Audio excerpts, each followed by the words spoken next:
Area 51.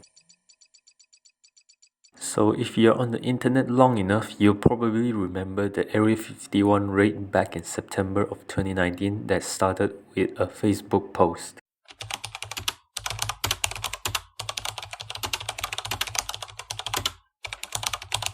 We will all meet up at the Area 51 Alien Center tourist attraction and coordinate our entry. If we Naruto run, we can move faster than your bullets. Publish event. It's basically just a meetup outside Area 51. No one raided shit. The 2 million people? Just 200 actually showed up. Nice outfit. But what if you want to actually raid Area 51 to see some aliens? Then you gotta do some research. So we know that, of course, Area 51's security is top-notch. They have that thing locked down. But has anyone ever tried breaking in before? Yes, several times actually. In fact, in January 2019, an unnamed man broke through security barriers and drove 8 miles into the base. He got out of his car with a metal cylinder in his hands, and the military opened fire. He was shot dead at the scene. And there was this time when a film crew from BBC was arrested for trying to get in. This time when a vacationing family of 4 went off track for some reason.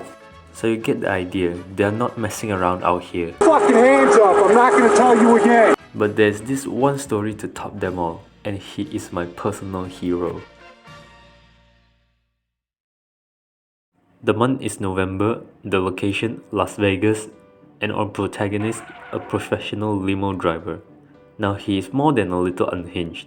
He decides to start harassing and sending death threats to a lawyer whom we think was going to represent his defense for this incident. If you've ever seen this TikTok, that's our boy doing donuts and driving backwards down the streets of Las Vegas. Anyway, fast forward 3 weeks, it's like 6 in the morning and this guy is already doing donuts with a limo at a car park near the airport. Then he decides to drive from the car park into the airport itself. Offense? So what? He drives right through it and onto the runway. He's just driving around, whizzing between planes, almost crashing several times before eventually parking on a ramp. At this point, he jumps out and puts on a clown mask and storms right up to a private jet. He announces aggressively to the staff that there's a bomb in his limo. I quote, "I have a fucking bomb. I'm going to blow this place up." And his plan? To pilot this private jet to Area 51. However, as sound as this plan was, the quick response by the police meant that it wasn't really working out. So he bails back into his limo and dipped the fuck out, until eventually the police catch up with him. At that point, he was quickly arrested. They take him in for questioning, and he starts telling them, "That's right, I did it to see the aliens." He also told them to refer to him as the chosen one. And by the way, I have high security clearance. I'm involved with the mob and someone owes me millions of dollars.